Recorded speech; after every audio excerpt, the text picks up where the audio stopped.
कर्नाटक में विधानसभा चुनाव की घोषणा हो चुकी है। 10 मई को चुनाव होने हैं वहाँ पर, और उसी के साथ देश भर में चुनावी समर का आगाज़ हो जाएगा। कर्नाटक के बाद बड़ा चुनाव राजस्थान का भी होना है, पर यहाँ पर कांग्रेस जो है वो एकजुट नज़र नहीं आती है। आपके लॉन्ग स्टैंडिंग इश्यूज़ रहे हैं यहाँ पर नेतृत्व को लेकर, जिसके बारे में आप राहुल, सोनिया, प्रियंका तीनों से कई बार बात कर चुके हैं। अभी तक इश्यूज़ का रेजोल्यूशन जिस तरह से आप चाह रहे थे शायद हो नहीं पाया है। राजस्थान में क्या लगता है, क्या पार्टी एकजुट तरीके से काम कर पाएगी? पिछले 25 साल का जो क्रम चला आ रहा था, एक बार बीजेपी एक बार कांग्रेस का, वो तोड़ पाएगी? देखिए, कर्नाटक के आज इलेक्शंस की घोषणा हुई है और आप जानते हैं कि हमारी जो प्रिपरेशंस हैं, जो ग्राउंड तैयारियां हैं, वो हमने बहुत पहले चालू कर दी थी। हमने तो 125 कैंडिडेट्स के नाम भी डिक्लेयर किए हैं और किसी पार्टी ने किए नहीं। तो हमारी प्रिपरेशंस ऑन द ग्राउंड बहुत उम्दा हैं, बहुत बेहतर हैं। और मुझे लगता है कि बीजेपी कितनी बात करे डबल इंजन की, लेकिन कर्नाटक में एक स्पष्ट बहुमत के साथ कांग्रेस पार्टी में सरकार बनाएगी, ऐसा मुझे लगता है। और अब चुनाव की घोषणा हो गई है तो बहुत समय बचा नहीं है। जहाँ तक राजस्थान की बात है, छत्तीसगढ़, मध्य प्रदेश, राजस्थान, ये तीनों स्टेट्स के चुनाव इकट्ठे होंगे और वो लोकसभा चुनाव से ठीक पहले होंगे। इसलिए मैं हमेशा कहता हूँ कि कांग्रेस पार्टी को स्टेट्स में जीतना बहुत ज़रूरी है, ताकि हम 2024 के लोकसभा चुनाव में एक एनडीए को चुनौती देकर हम पराजित कर सकें। स्टेट्स का इलेक्शन जीतना हमारे संगठन के लिए बहुत अनिवार्य है। और राजस्थान के संदर्भ में आप जानते हैं 7-8-9 महीने बचे हैं, लेकिन पार्टी की लीडरशिप को मैंने सुझाव दिए थे, कुछ कदम पार्टी ने उठाए भी हैं। लेकिन ये जो क्रम है 25-30 सालों का कांग्रेस बीजेपी का, ये तोड़ा जा सकता है, बशर्ते हम लोग वो सही डायरेक्शंस में सही समय पर बातों को समझें और अपने एक्शंस को हम संज्ञान में लेकर आगे बढ़ेंगे तो ये संभव हो सकता है। क्यों खड़गे साहब समझ नहीं पा रहे हैं बातें? आपने कहा समझे तो काम हो सकता है, पर बार बार डिले की बात सामने आ रही है। 25 सितंबर को जो कुछ हुआ उसके खिलाफ एक्शन जो पुरजोर तरीके से आपके हिसाब से लिया जाना चाहिए था, वो शायद नहीं लिया गया मेरे है। हिसाब से नहीं। कांग्रेस पार्टी ने, एआईसीसी ने 25 सितंबर को जो घटनाक्रम हुआ उसका संज्ञान लेकर नोटिस इशू किए थे, उनके जवाब भी आए। अब तक उस पर कार्रवाई हुई नहीं हुई, क्यों नहीं हुई, इसका जवाब तो पार्टी की लीडरशिप दे सकती है। मैं तो सिर्फ अपनी बात को रख सकता हूं और मैंने पार्टी प्लेटफॉर्म पे अपनी बात मजबूती से रखी है और जो प्रदेश हित में, संगठन हित में है, उन बातों को मैंने रखा है और मुझे उम्मीद है कि पार्टी जल्द इस पर निर्णय लेगी। कह रहे हैं कि गहलोत साहब जो हैं वो बार बार सोनिया गांधी से मुलाकात करने की कोशिश कर रहे थे, उस प्रकार की उनको अटेंडेंस नहीं मिल पा रही है वहाँ पे, और जो जिस तरह से कवायद चल रही है पूरी, उससे लगता है क्या कि राजस्थान में केसी वेणुगोपाल ने बोला था, आपको याद होगा, कि 2 दिन के अंदर यहाँ के सीएम पद के लिए जो डिसीजन लेना है वो ले लिया जाएगा। ये पिछले साल की बात है, अभी तक वो नहीं लिया गया है। इस बात का जवाब तो जिन्होंने स्टेटमेंट दिया था आप उन्हीं से पूछ सकते हैं। मैं तो उनके बारे में क्या बोल सकता हूँ, मैं तो अपनी बात रख सकता हूँ। बाकी दिल्ली से जो एआईसीसी की लीडरशिप है वो क्या निर्णय ले रही है, कब लेगी, इसका जवाब तो वो दे सकते हैं। न तो जो मुझे लगा सही रास्ता इख्तियार करने की बात है, पब्लिक के अंदर जो हमको मैसेज देना चाहिए और सरकार संगठन को मिलकर जो एक पूरे समय से पहले एक चुनावी मूड में आना है, वो सब बातें मैंने रखी हैं और मुझे लगता है कि उसको बहुत अच्छी तरह पार्टी ने सुना है, समझा है। अब वो कब क्या निर्णय लेंगे इस पर तो आप, मैं समझता हूँ, जवाब वही दे सकते हैं, वो बेहतर रहेगा। इस मुद्दे पर एक आखिरी सवाल आपसे, 10 जनपद पर आपकी बातचीत हुई है कई बार, सोनिया जी से, राहुल जी से, प्रियंका जी से हुई है।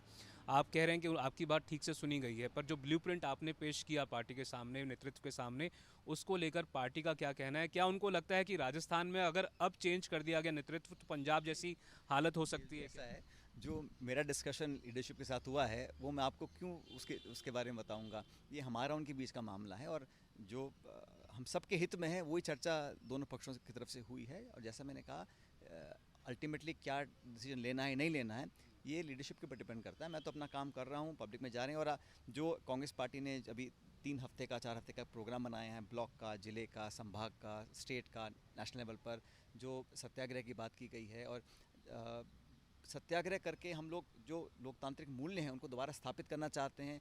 और केंद्र की सरकार ने जिस प्रकार का एक रवैया अपनाया हुआ है, तानाशाही का, दबंगी का, लोगों की आवाज़ को दबाने का।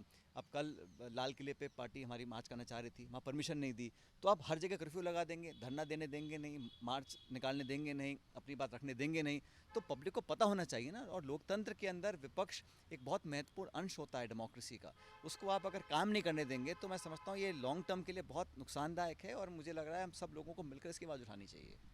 आपके जो समर्थक हैं उनमें एक उत्सुकता है, कहीं ना कहीं एक बेसब्री भी है। वो कहते हैं कि वो देखना चाहते हैं आपको मुख्यमंत्री के पद पर, और आप भी कई बार कह चुके हैं कि जो कार्यकर्ताओं का ड्यू क्रेडिट है जिन्होंने 5 साल विपक्ष में रहकर लाठियां खाई, सड़कों पर आंदोलन किए, उनको अपना ड्यू मिलना चाहिए।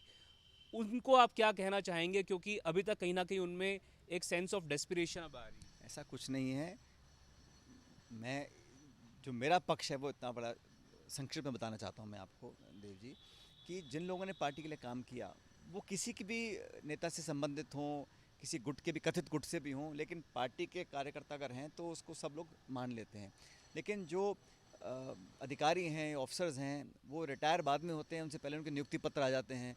आप 5 बजे रिटायर होंगे, 12 बजे आपको अपॉइंट कर दिया जाएगा और थोड़ा बहुत चलता है।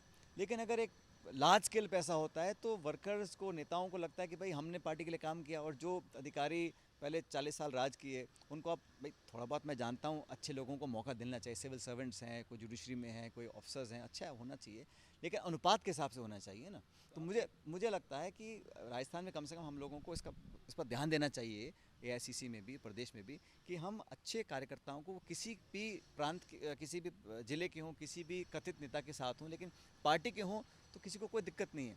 लेकिन अगर मेजॉरिटी हम उन लोगों को पद रेवड़ियाँ बांट दें जो लोग अफसरशाही से निकल कर आए हैं, तो थोड़ा बहुत मनोबल कम होता है कार्यकर्ताओं का। पार्टी के अंदर आपने सवाल उठाए हैं सर। मैंने क्या सवाल उठाया, मैं आपको क्यों बताऊं? मैंने तो हर बात को बड़ी सरलता से, बड़े विस्तार से लोगों के बीच में रखा है। अब पार्टी की तरफ से डायरेक्शंस आएंगे दिल्ली से, उस पर काम करेंगे। जनवरी के महीने में आप उदयपुर वाटी, पाली, हनुमानगढ़, ये तमाम जगहों पर, जयपुर में आपने बड़े तरीके से किसान सम्मेलन किए। आप किसान लोगों के बीच में, आम लोगों के बीच में गए, अपनी बात को आपने पुरजोर तरीके से रखा। क्या चुनावी कैंपेन के तहत आप जल्द ही वैसी ही तैयारी, वैसे ही आप रैलीज, वैसे ही आप जो अपना ट्रैवल है वो शुरू कर सकते हैं फिर से? मैं हमेशा कोशिश करता हूं कि हम पब्लिक के बीच में रहूं, क्योंकि हम जो कुछ भी आज हम लोग हैं, पब्लिक के समर्थन की वजह से हैं। और जनता, मतदाता, कार्यकर्ता, यही किसी भी नेता की पूंजी होती है, तो उसको हमें बनाए रखना बहुत ज़रूरी है। जो इसकी बात आप चर्चा कर रहे हैं, मैंने प्रदेश भर में जाकर, जो केंद्र की सरकार ने वादा किया था कि किसान की खरीद जो एमएसपी पर करनी है, उसके लिए हम एक पुख्ता कानून बनाएंगे। अभी तक किसान आंदोलन खत्म होने के बाद, तीनों कृषि कानून वापस लेने के बाद, केंद्र सरकार ने कुछ नहीं किया, वो सब झूठे वादे निकले। तो उन लोगों का ध्यान आकर्षित करने के लिए हम लोगों ने किसान सम्मेलन किए और यहाँ से आवाज़ उठाई राजस्थान के किसानों की, केंद्र सरकार को एमएसपी पे कानून बनाओ, हमारी खरीद के लिए जो हमारा खर्चा है उससे ज़्यादा हमको उसका कीमत मिलनी चाहिए। तो जनता के इश्यूज़, पब्लिक के इश्यूज़, किसानों के इश्यूज़, यूथ के इश्यूज़ हम लोग हमेशा उठाते रहे हैं और उठाते रहेंगे। एक आखिरी सवाल पायलट साहब आपसे। अगले साल देश में लोकसभा के चुनाव होने हैं। बार बार बीजेपी ये कहती है कि मोदी का कोई विकल्प नहीं है विपक्ष के पास। आपको लगता है क्या राहुल गांधी हो गए या कोई और नेता हो गए, विपक्ष एकजुट हो पाएगा 2024 में, लोकसभा के चुनाव में 2019 जैसा परिणाम ना हो, इसके प्रति, इसके टूवर्ड्स विपक्ष इकट्ठे होकर, लामबंद होकर काम कर पाएगा? पिछले दिनों में आपने देखा है जो पार्लियामेंट के अंदर, पार्लियामेंट के बाहर तमाम विपक्षी पार्टियां जो पहले एक मंच पे नहीं आती थीं, आज सब एकजुट होकर आए हैं ना। तो ये आने वाले समय का एक उदाहरण है, मैं मानता हूँ। और जैसा 2004 में जब स्वर्गीय वाजपेयी जी प्रधानमंत्री थे, इंडिया शाइनिंग को लेकर बीजेपी गई थी चुनाव में, परिणाम क्या हुआ? सर कौन लीड करेगा, इस पे अग्री कर पाएगा? क्योंकि ममता बनर्जी ने जो कुछ राहुल गांधी को लेकर बोला है, वो सब इतिहास की बातें हैं। खड़गे जी ने, जो हमारे कांग्रेस पार्टी के अध्यक्ष, उन्होंने कहा कि कौन नेता क्या बनेगा महत्वपूर्ण नहीं है, आज विपक्ष की एकता जरूरी है। और 543 सीटों पर हम लोग अगर एकजुटता से चुनाव लड़ेंगे तो मैं समझता हूँ कि एनडीए को हम पराजित कर सकते हैं। मुद्दों की राजनीति करें। और जहाँ तक मैं समझता हूँ कि कभी भी कांग्रेस ने या किसी नेता ने कभी किसी पद की दावेदारी नहीं करी, और इसलिए विपक्ष की एकता बहुत ज़रूरी है। और ये पिछले दिनों में जो हुआ, ये ऑपरेशन की यूनिटी के लिए मैं समझता हूँ एक शुभ संकेत है, क्योंकि सब लोग साथ आए हैं। छोटे मोटे, देखो, हर क्षेत्रीय दल के हित होते हैं, उनकी एक लिमिटेशंस होती हैं, लेकिन लार्जर नेशनल इंटरेस्ट में सब लोग अगर साथ आएंगे, ये आज समय की मांग बन चुकी है और सब इस पे अमल करेंगे। सर जब कांग्रेस के नेता राहुल गांधी के ऊपर ईडी कार्यवाही करती है या उनको बुलाती है, तब तो कांग्रेस चाहती है कि सारा विपक्ष लामबंद हो जाए, पर जब मनीष सिसोदिया को जेल भेजा जाता है, तब कांग्रेस उनसे कन्नी काट लेती है, उनके साथ।